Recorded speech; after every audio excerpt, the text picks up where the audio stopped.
Well, the first memories I can think of, I guess, would be the singing and dancing and instruments that would have been there to accompany people back in the late 50s. Anything to do with recorded music at that time was on a gramophone. Of course, by then there was TV and there was radio, but it was very primitive. I mean, if you wanted entertainment, you pretty well had to make your own. So there was a huge effort on the part of families in the community to have these community gatherings, whether they be formal or informal. Most of them were informal.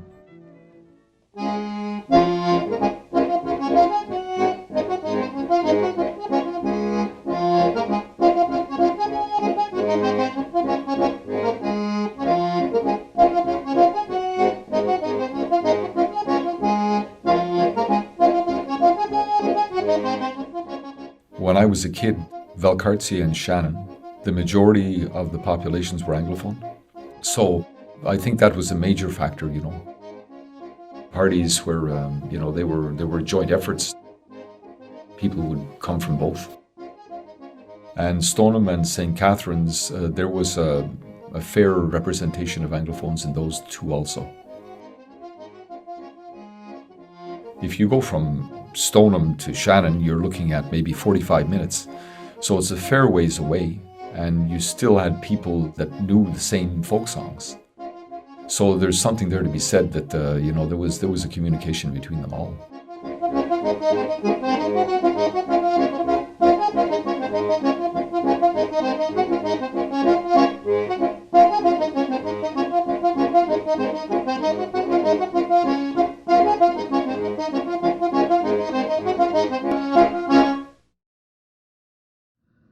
Let ye all be Irish tonight. Let ye all be Irish tonight. You French, Scotch and Germans, Italians and Jews, just act like McHennas, O'Sheas or McHughes, and I'll shake ye all by the hand, as if you came from Ireland. Forget all your troubles, your cares and your woes. Imagine you're one of the Macs and the O's. Do everything Irish and I'll treat ye right. Let ye all be Irish tonight. So let ye all be Irish tonight.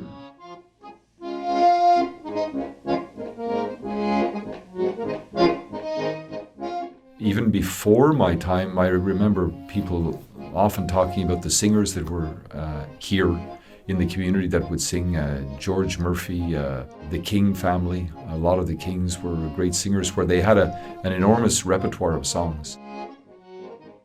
I didn't get to know them all that well, but I heard a lot about them and how they could sing. I remember one person mentioning that this fellow by the name of Dick Leahy went to a wedding reception, started singing late at night, and sang till daylight without singing the same song twice. So these people had enormous repertoires, which they learned from generations before them.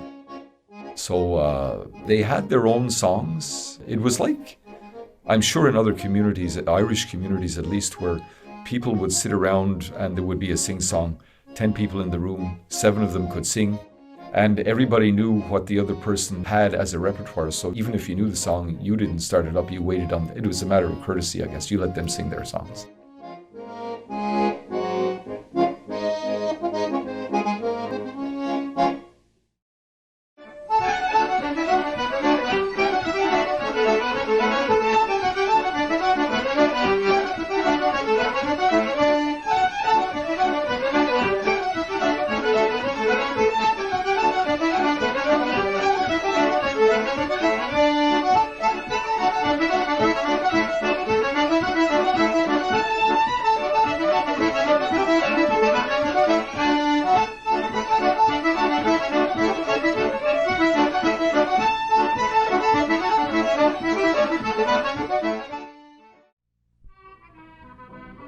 We've had musicians Alan King and Eric Corrigan and Oliver Douglas. There's been a lot of people that have been with accordions and fiddles that played at the dances and were very well received and did a lot for the communities. Would show up religiously for every event, even if they weren't feeling well, they were there, you know.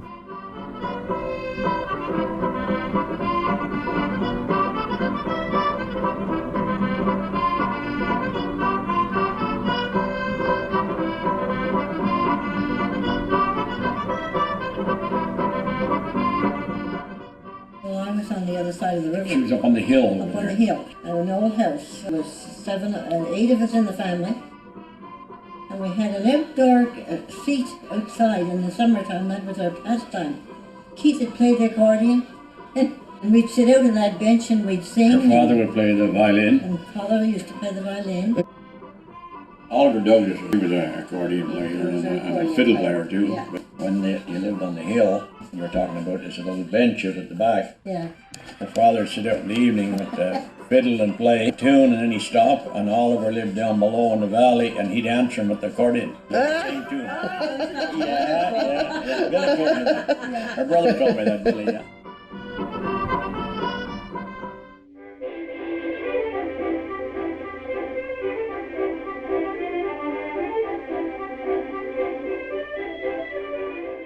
Well, the dancing started, I guess somewhere along the line when I was very young. You would like it or you wouldn't even try. It was a question of trying to imitate what you saw. So if you weren't interested, you'd just walk away from it when you were a kid, and nobody would even know if you had any talent to do that type of thing or not. So there must have been some initiative on my part when I was 5 or 6 or 7 years old to start to imitate somebody. It started from there. I think more than anybody, probably Harold Cack. There was one of the dancers from around here, and musicians. I sort of liked his style and his ability to do things.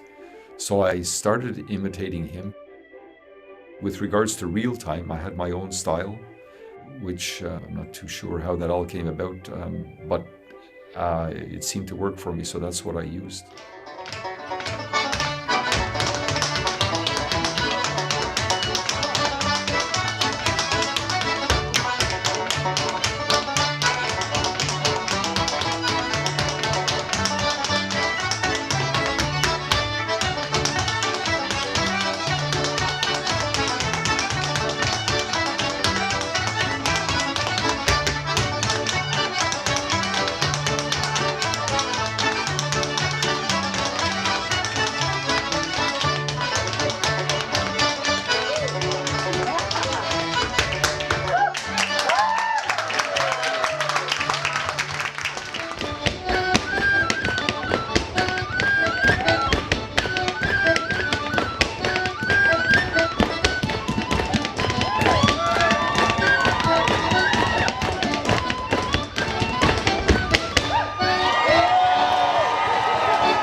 Thank you very much. Good evening, ladies and gentlemen, and we are considered a privilege to have the honour to welcome you here this evening for the 10th consecutive year to our Shannon Irish Show. It is being sponsored by the Catholic Women's League and being presented in honour of St. Patrick's Day. And now, to get the show on the road, and what better way than with the Shannon Rovers.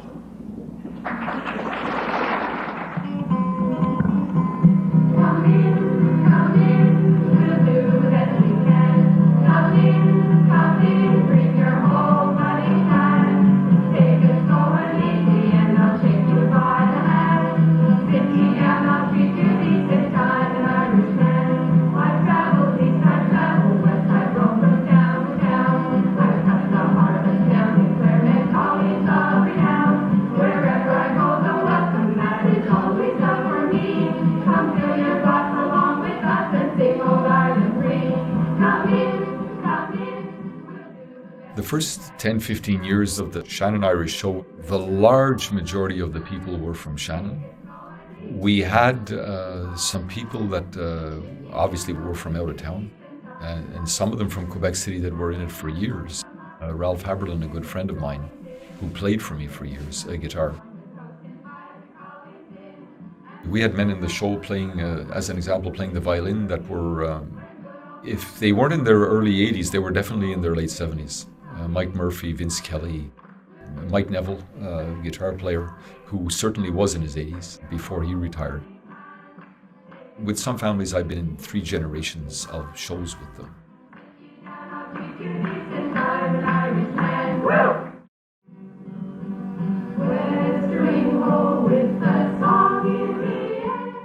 From what I can remember from it, it was in '66, and it was at one of the schools on the military base, because we didn't really have a community center that would have lent to that type of event. So it wasn't an extremely long performance. There was one choir that sang a few songs, guitar player Don Cack, and maybe a dozen to 15 singers in it. And then there were some individual acts. I was 11 and I danced. And then there was some music, and there may have been a play. There was some Irish dancing, but very little. Within a few years, there was a fellow by the name of Paddy White from Ireland who was working at the military base or the research center next to it. That was a champion dancer from Ireland when he was younger. And he started to give courses. And that was really the evolution of the whole Shannon Irish dancers set up here in Shannon. It started with him, and then it went on to other people, Bernadette Short and other people after that. So there was this increase in the number of acts on the stage that were Irish dancing, and an increase in the number of dancers.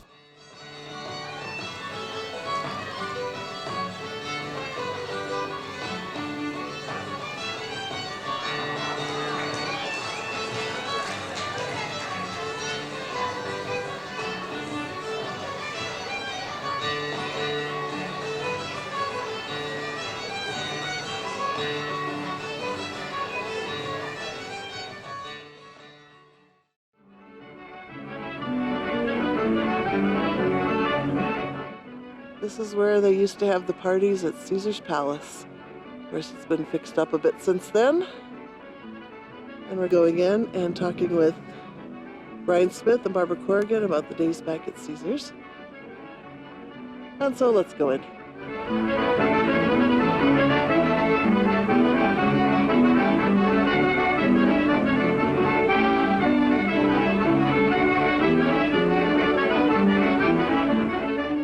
This is a great honor for me to welcome you to Valcartier today. This house has stood for 107 years and has the reputation of being a place where one enjoys oneself. And I sincerely hope you will.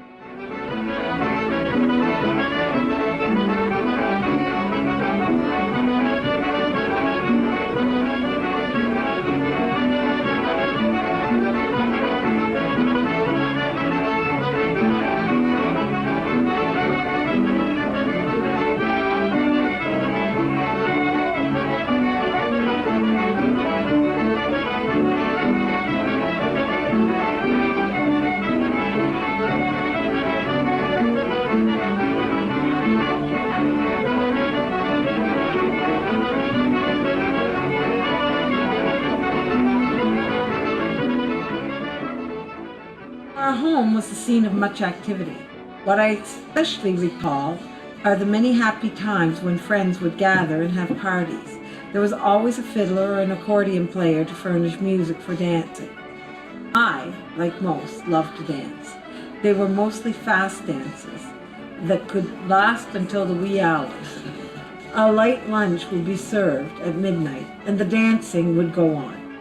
These were the days before local movies or television, so we created our own entertainment. The atmosphere was great, one of a pleasant community of happy and caring friends. This home has seen a lot of living and loving with family and friends. Mary Mamie Smith, La Valley.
just as Jack Marr and Melita Marr started the Shannon Irish Show back in the 60s.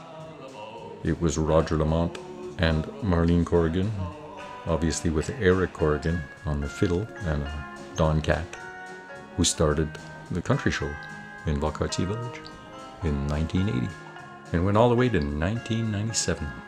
Marlene and Roger and a bunch of friends would always get together at a variety of people's houses, and Roy Keeler's was a favorite, and always do country music. It was a big favorite around here, still is. And so they decided that it would be fun to make a fundraiser with a country music show for the sports committee. So it started out in 1980 at Thanksgiving. They did it twice a year for the first 3 years. And then after that, it just went to Thanksgiving. And it was definitely the cultural event of the year in Valcartier.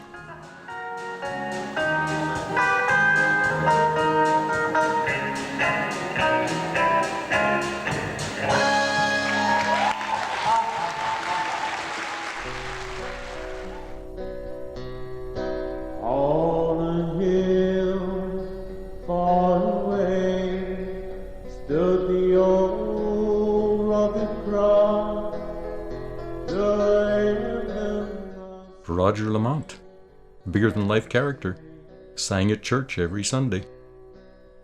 Put a guitar in his hand and he could entertain 2 days in a row with no sleep, all alone. He knew every song, he didn't need any sheets, and just belted them out. He was very, very, very entertaining. So he had connections to all of these people. We did play sometimes at the Shannon Hall. He played with Eric Corrigan and Paddy Marr and Don Cack, who were in the Shannon Irish Show. So it's all the same gang, you know. At Thanksgiving, you'd see all kinds of people that would come back home, and you'd meet people you hadn't seen in years.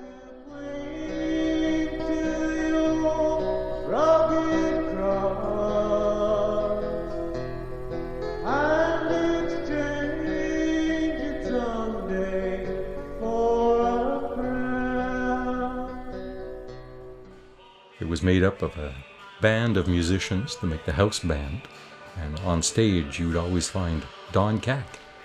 Don Cack being raised in Valcartier and living in Shannon, well, he was involved in everything musical.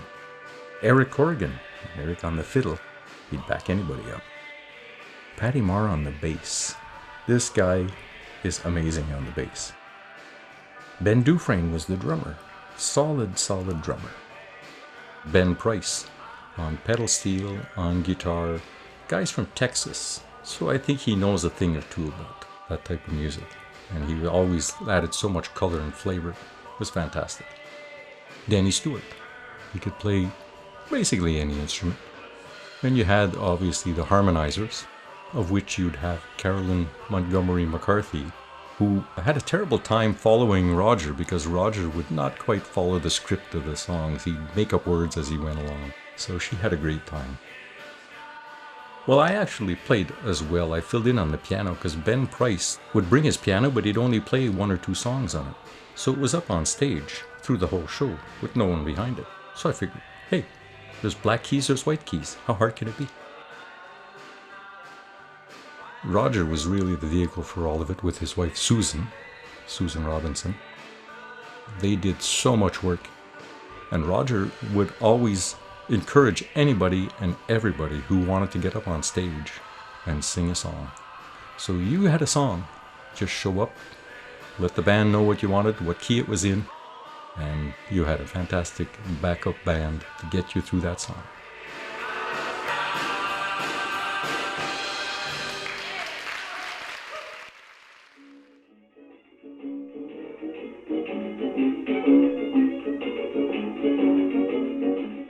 I was lucky enough to always have musicians around. And of course, that puts you in the milieu with singers. So all of a sudden you're singing choruses to songs because you don't have much choice. You know, you're supposed to sing with the rest. So you stand in the back and you do what you're told. I have a cousin, Richard Leahy, and my uncle, Tim Thompson. With regards to their songs, I would have picked up from them. Jimmy Kelly is another one. I would have picked songs up from him.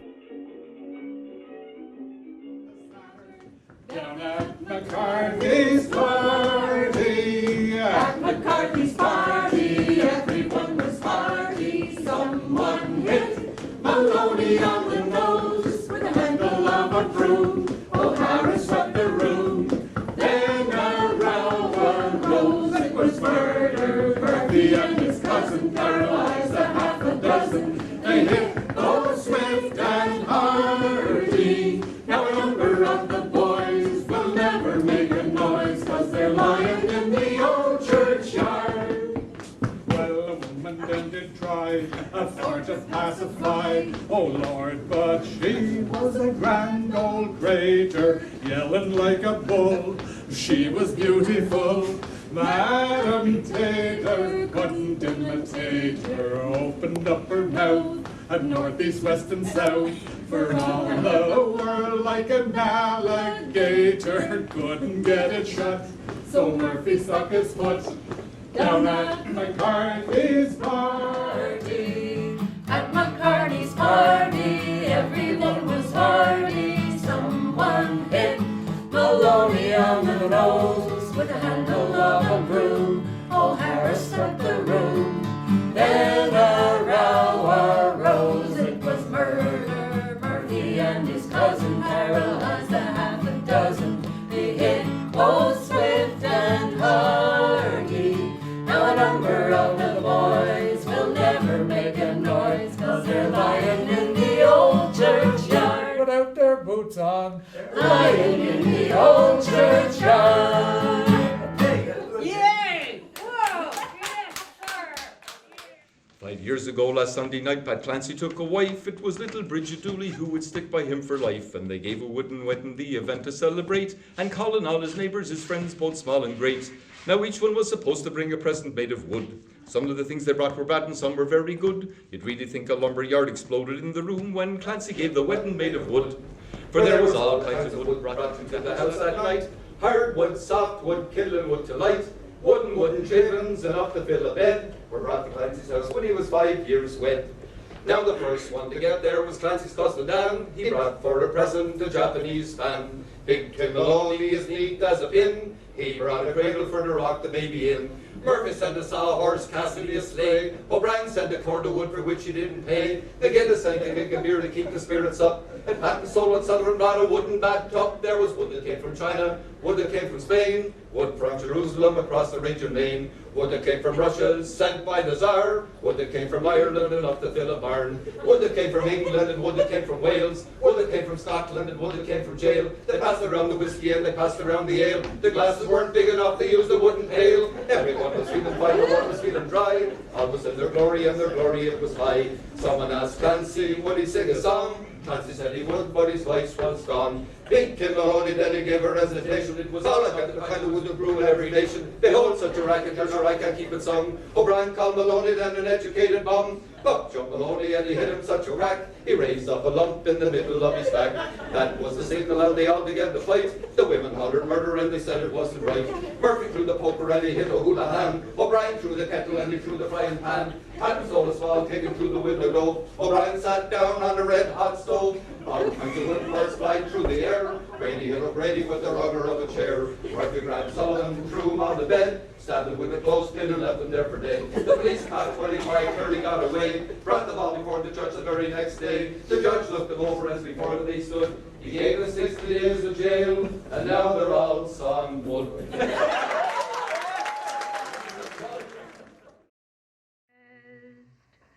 Oh, he promised to take me to Donegal Fair, to buy me some ribbons to tie up my hair. And I know that someday he'll come back o'er the tide, then surely he'll make me his own loving bride. Now if I were a blackbird, I'd whistle and sing, and I'd follow the ship that my true love sails in. There in the top riggin' I will build my nest, and I'd pillow my head on his manly young breast. Now his parents, they chide me and do not agree that me and my sailor boy married will be. But let them do chide me or do what they will, while his breath's in my body, he's the one I love still. Now if I were a blackbird, I'd whistle and sing, and I'd follow the ship that my true love sails in. There in the top rigging I would build my nest, and I'd pillow my head on his manly young breast.